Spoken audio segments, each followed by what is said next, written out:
Hello everyone. तो 16 तारीख का हमारा प्रॉफिट है 200 रुपये। तो चलो चार्ट में देखते हैं हमने इसको कॉस्ट टू कॉस्ट क्यों काटा। तो बात कर लेते हैं कि 16 तारीख हमने कौन सी ट्रेड की। तो उससे पहले हम चलते हैं एक दिन एनालाइज करने, पिछले दिन हमने एनालाइज क्या किया। तो सबसे पहले हमें पता था मार्केट जो है वो बुलिश है। मार्केट ने ट्रैपिंग करके बायर को निकाल के ऊपर जाने की कोशिश किया है, तो ये मार्केट जो है सस्टेन करेगा। क्यों? क्योंकि इसने बायर को निकाल के ऊपर जाने की कोशिश की है। तो ये मार्केट जो है सस्टेन करेगा। कहीं ना कहीं नीचे ऑपरेटर तो है, ऑपरेटर बैठा हुआ है।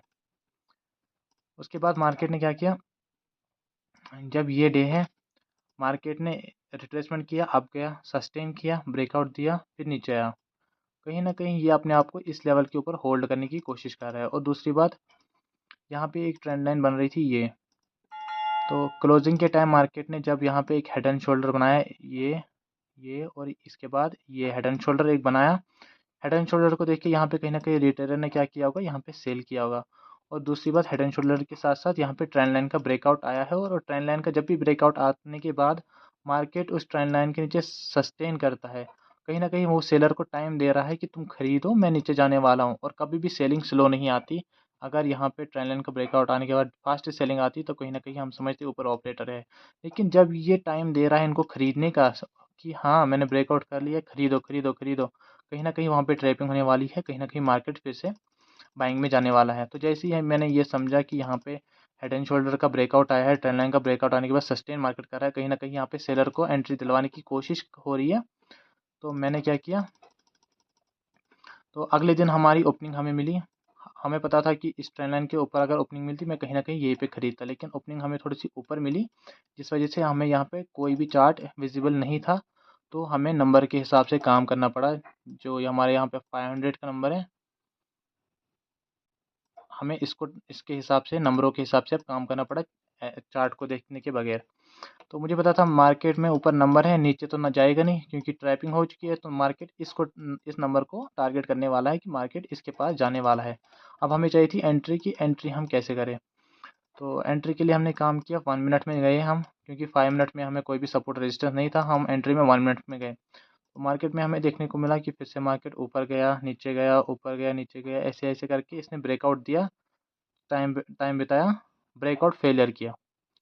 जैसे इसने ब्रेकआउट फेलियर किया और यहाँ पे एक ट्रेंड लाइन बन रही थी, जैसे इसने एक ट्रेंड लाइन बन रही थी, कहीं ना कहीं मार्केट मुझे लगा कि यहाँ पे आएगा, इसको डे लो के पास खरीदेंगे। लेकिन यहाँ पे जैसे ट्रेंड लाइन का ब्रेकआउट आया उसके बाद मार्केट ने, मैंने कहा जब सेलिंग आनी चाहिए वो तेज़ी से आनी चाहिए, मार्केट ने फिर से यहाँ पे सस्टेन करना स्टार्ट किया। सेलर को मौका दिया कि खरीदो खरीदो, मैं गिरने वाला हूँ। तो और जैसे ही ये हमारे पास एक रेजिस्टेंस है जिसका ब्रेकआउट आया था, मार्केट ने वापस से उसका ब्रेकआउट दिया। तो कहीं न कहीं हमने समझा कि मार्केट में यहाँ पे ट्रैपिंग हो गई है, सेलर को बुला दिया मार्केट ने। तो अब कहीं न कहीं ये 500 को टारगेट करने वाला है, उस 500 के पास रेजिस्टेंस लेगा, उसके बाद उसको भी ब्रेकआउट करेगा। तो जैसे ही मार्केट में वापस से यहाँ पे 2 कैंडलें रुक के ये बिग बार कैंडल बनी, तब भी मैं रुका था कि इस रेजिस्टेंस के ऊपर जब तक क्लोजिंग नहीं मिलेगी मार्केट कहीं न कहीं सेलिंग में आ सकता है, ये पॉसिबिलिटी है। तो अगली कैंडल यहाँ पे क्या हुआ, अगली कैंडल यहाँ पे हुई कि यहाँ पे एक छोटी सी कैंडल बनाई और उसने इस रेजिस्टेंस के ऊपर क्या किया, क्लोजिंग की। तो जैसे इसने क्लोजिंग की तो हमने इसी इसी कैंडल पे एंट्री की अपनी। और जैसे हमने एंट्री की, थोड़ा सा वेट किया हमने, 1 मिनट, 2 मिनट, 3 मिनट, हमने 4-5 मिनट वेट किया। हमने देखा कि मार्केट जब भी ट्रैपिंग करता है, ये बात आप हमेशा याद रखना, मार्केट जब भी ट्रैपिंग करता है उसके बाद क्या होता है, मार्केट फास्ट मोमेंटम देता है, कभी भी मार्केट स्लो मोमेंटम नहीं देता है। अगर वो स्लो मोमेंटम दे रहा है तो उसका रीज़न है, या तो वो जो ट्रैपिंग हुई है, या तो सिर्फ वो उनको निकालने के लिए जा रहा है उसके बाद गिरेगा, या तो क्या हो रहा है, मार्केट रिट्रेसमेंट लेके गिरेगा। तो इसलिए हमेशा ट्रैपिंग्स की स्ट्रेटजी में हमेशा मार्केट में मोमेंटम फास्ट आना चाहिए। जैसे कि ये वाली कैंडल का मोमेंटम आया था। 1 सेकेंड में ये थोड़ा ग्राफ साफ कर लूँ। ये देखिए, जैसे ही मार्केट में हमने एंट्री ली उसके बाद कैंडलों का साइज़ बहुत छोटा होने लगा। बेशक यहाँ पे हमारे पास ट्रेंड लाइन का सपोर्ट था, लेकिन ट्रेंड लाइन के सपोर्ट पे ऐसा ऐसा हमें लग रहा था कि नहीं, कहीं ना कहीं यहाँ पे बायर को एंट्री का मौका मिल रहा है। यहाँ पे एक रिट्रेसमेंट या तो पूरा रिवर्स हो सकता है। मेरे को व्यू था रिट्रेसमेंट आ सकता है और उस रिट्रेसमेंट है हमारा एसएल चला जाएगा, क्योंकि हमारा एसएल था इसके नीचे। इस वजह से मैंने क्या किया, मैंने कहीं न कहीं यहाँ पे ही 500-600 का प्रॉफ़िट जैसे दिखाया, उसके बाद जैसे ये रेड कैंडल बनने लगी, मैंने 200 के प्रॉफ़िट में इसको काट दिया, क्योंकि मुझे पता था ये जो रिट्रेसमेंट है, ये रिट्रेसमेंट आने वाली है। लेकिन मैं एक्सपेक्ट कर रहा था ये रिट्रेसमेंट यहाँ पे मत आने वाली है, क्यों? क्योंकि ऊपर एक रेजिस्टेंस भी था। तो मार्केट में जैसे ये वाली जो रिट्रेसमेंट है ये मैं यहाँ पे एक्सपेक्ट कर रहा था और मेरा इसमें एसएल चला जाता, इस वजह से मैंने ये ट्रेड कट किया। मार्केट ऊपर गया, फिर इसने रिट्रेसमेंट दिया, तो कहीं ना कहीं मार्केट नीचे तक जाता। अगर मैं ट्रेड को होल्ड करता, मेरा इसमें टीपी हिट हो जाता 4,000 का। लेकिन यहाँ पे मार्केट यही से क्यों मुड़ा, क्योंकि यहाँ पे इसने सेलर को बुला लिया था। इसने यहाँ पे फिर से एक हेड एंड शोल्डर का पैटर्न बनाया था, उसका ब्रेकआउट फिर से दे दिया था और कहीं ना कहीं जो ट्रैपिंग हुई थी उसके ऊपर ऊपर ही ट्रेड करा था। ये भी एक अच्छी बात थी। लेकिन हमने ट्रेड अपना यहीं पे कट कर लिया था इस वजह से, क्योंकि ये जो रिट्रेसमेंट है, मुझे लगा ये रिट्रेसमेंट यहाँ पे आने वाली है, उसमें हमारा एसएल चला जाएगा। अगर हमने थोड़ा सा वेट किया होता, इसके बाद हमें पता था कि मार्केट ऊपर ही जाने वाला है। चलो कोई बात नहीं, लेकिन हमने यहाँ पे 200 के प्रॉफिट में इस ट्रेड को कट किया और कहीं ना कहीं अगर हम इसको होल्ड करते फर्स्ट ट्रेड को ही, तो कहीं ना कहीं हमारा इसमें टारगेट 4,000 का टारगेट हिट हो जाता। फिर पूरे दिन मार्केट अप साइड था सिर्फ ये ट्रैपिंग करने के बाद, और 500 को ही, जो मैं कह रहा था 500 को ही टारगेट किया। देखो कहीं ना कहीं मार्केट ने फिर 500 को ही टारगेट किया, उसके ऊपर ही सस्टेन किया। तो 17 तारीख का हमारा प्रॉफिट था 2800 का। इसमें हमारी मिस्टेक क्या रही, हम अपनी ट्रेड को होल्ड नहीं करते हैं। इसका टारगेट था 4500 का। तो चलिए लॉजिक देखते हैं इस ट्रेड का। बात कर लेते हैं हम 17 की। 17 को हमने क्या ट्रेड किया, उससे पहले हम एनालाइज करते हैं 16 को। तो 16 को हमें क्या देखने को मिला कि मार्केट ने एक एम पैटर्न बनाया, ट्रेंड लाइन का ब्रेकआउट दिया, यहाँ पे ट्रैपिंग की और मार्केट विदाउट रिट्रेसमेंट बहुत ही ऊपर चला गया। विदाउट रिट्रेसमेंट गया तो यहाँ पे बहुत सारे बायर भी आए होंगे।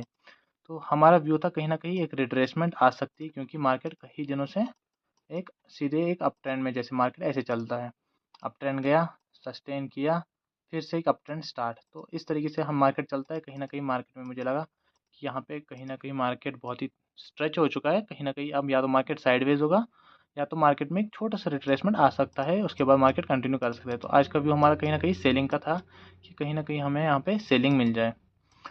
तो जैसी मार्केट हमें खुला, मार्केट देखा कि हमने एनालाइज किया 1 मिनट में, हमें पता चला कि यहाँ पे कहीं ना कहीं थोड़े से सेलर है, उनको निकालने के लिए रिट्रेसमेंट आ सकती है। एक रिट्रेसमेंट आ सकती है सेलर को निकालने के लिए। क्यों? क्योंकि यहाँ पे सेलर थे। सेलर कैसे बैठे थे, देखो यहाँ पे कहीं ना कहीं एक एम पैटर्न बन रहा था, जो डबल टॉप भी बोलते हैं लोग। एम पैटर्न बन रहा था और मार्केट ने उसका ब्रेकआउट करने के बाद कहीं बहुत टाइम तक यहाँ पे सस्टेन किया। अगर मार्केट सस्टेन किया ब्रेकआउट के बाद, तो इसका मतलब क्या है, कहीं ना कहीं सेलर को टाइम दे रहा है खरीदने के लिए कि तुम खरीदो, मैंने एम पैटर्न बनाया, डबल टॉप बनाया है, मैंने ब्रेकआउट भी कर दिया है, तुम खरीदो यार। तो यहाँ पे कहीं ना कहीं सेलर बैठे थे। बायर जो है वो अच्छे खासे प्रॉफिट में बैठे थे, तो इनको टारगेट तो कर ही नहीं सकते थे। पहले हमें सेलर को निकालना था, उसके बाद जो यहाँ पे फ्रेश सेलिंग बायर आते उनको टारगेट कर सकते थे। तो इसलिए हमने 15 मिनट में कोई सपोर्ट रेजिस्टेंस ज़्यादा कोई काम था नहीं, क्योंकि मार्केट 1 वे में, पीछे कोई भी चार्ट है ही नहीं। इसलिए हमने 1 मिनट में शिफ्ट किया कि कहाँ पे ट्रैपिंग हो रही है, क्योंकि इधर पे हम सिर्फ ट्रैपिंग का कॉन्सेप्ट यूज़ कर सकते हैं, क्योंकि कोई सपोर्ट रेजिस्टेंस नहीं है। तो यहाँ पे हमें पता चला कि यहाँ पे कहीं ना कहीं एम पैटर्न बन रहा है, सेलर आ चुके हैं, मार्केट गैप डाउन में खुला है, क्लोजिंग के नीचे मार्केट सस्टेन कर रहा है। कहीं ना कहीं हमें लगा कि इसका ब्रेकआउट जो यहाँ पे एक सपोर्ट बना रहा था, मार्केट इसका एक बार ब्रेकआउट कर दे फिर इसके ऊपर आएगा तो हम यहाँ पे खरीदेंगे। लेकिन मार्केट उससे ब्रेकआउट के बगैर ही, क्योंकि मार्केट का एसएल पिछले भी और आज भी आ गए, क्लोजिंग प्राइस का रेजिस्टेंस ले रहा है, तो मार्केट ने ब्रेकआउट से पहले ही निकाल दिया। तो हमारा जो ये ट्रेड है, ये हमारा ट्रेड जो है मिस हो गया। तो हमें पता था मार्केट में ऊपर ज़्यादा एसएल है नहीं, तो मार्केट थोड़ा सा ही ऊपर जाएगा, कहीं ना कहीं पुल बैक तो आएगा। और हम सोच रहे थे हम अब सेलिंग करेंगे, लेकिन कब, जब मार्केट में बाइंग उस तरीके की आई कि हाँ हमें लगे बायर बायर यहाँ पे ट्रेड बना सकते हैं। तो यहाँ पे हमने सेलिंग क्यों नहीं की, यहाँ पे हमने सेलिंग इसलिए नहीं की क्योंकि मार्केट पहले यहाँ पे सेलर को बुला रहा था, और बाइंग इतनी तेज़ी की थी कि यहाँ पे किसी भी रिटेलर को बाइंग करने का मौका नहीं मिल गया होगा। तो नीचे जब एसएल ही नहीं है तो ट्रेड क्यों लेंगे हम। दूसरी बात, यहाँ पे सेंसेक्स में भी हमें देखने को मिला कि कहीं ना कहीं 500 का ब्रेकआउट आया है, और 500 का ब्रेकआउट है, कहीं ना कहीं यहाँ पे रिटेलर बाइंग साइड में जाने की कोशिश करेंगे इस जोन में। तो यहाँ पे एक रिट्रेसमेंट या फुल सेलिंग आ सकती है। तो हम अब सोच रहे थे मार्केट क्या करें, यहाँ पे सस्टेन किया। यहाँ पे हम पहली बात हमें लग रहा था सस्टेन नहीं करना चाहिए। क्यों, मार्केट अगर इसका सीधे डायरेक्ट ब्रेकआउट देता, यहाँ पे और बायर आते, जैसे मार्केट इसके नीचे आके इसका रेजिस्टेंस लेने लगता, तो कहीं ना कहीं हम इस जोन तक एक सेलिंग का व्यू रख सकते थे। लेकिन मार्केट ने क्या किया, बैंक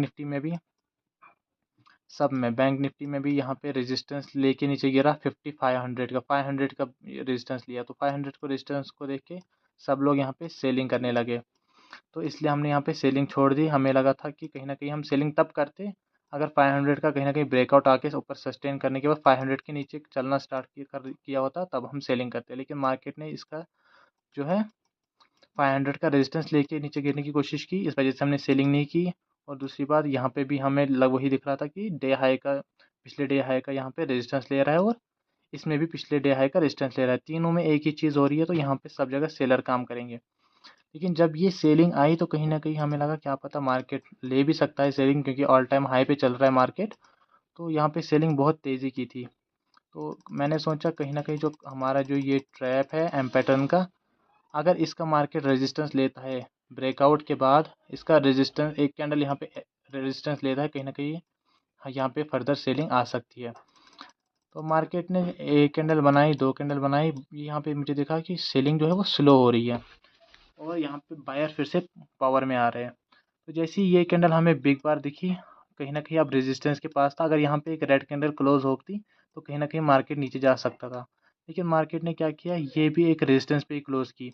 जैसे मार्केट ने ये वाली रेजिस्टेंस पे क्लोज की, अगली कैंडल जैसी रेड बनी, उसने पूरा, बायर ने पूरी पावर लगा के फिर से इसको ऊपर लिया। जैसे ये ऊपर गई, मुझे समझ आई कि भाई यहाँ पे मार्केट में बायर्स, यहाँ पे बायर्स थे नहीं, इधर पे बायर आए, इधर पे सेलर को बिठाया, मार्केट ने रिट्रेसमेंट में इन बायर को निकाला, और अब वापस यहाँ पे ट्रैपिंग करके सेलर यहाँ पे भी बुलाए, मार्केट इसके ऊपर आया, तो यहाँ पे हम ट्रेड लेंगे, ये हमारा एसर रहेगा, और ये हमारा कहीं ना कहीं इसका डे हाई का ब्रेकआउट टारगेट रहेगा। और हमने यही किया, और यहाँ पे एक अच्छा खासा मोमेंटम हमें मिला। लेकिन हमें लगा कि यहाँ पे रिवर्स भी हो सकता है, हमने थोड़ा प्रॉफिट जल्दी बुक किया, और मार्केट फर्दर अपसाइड चलता गया, जिसमें हमारा आज कहीं ना कहीं 28 का हमारा प्रॉफिट हुआ है।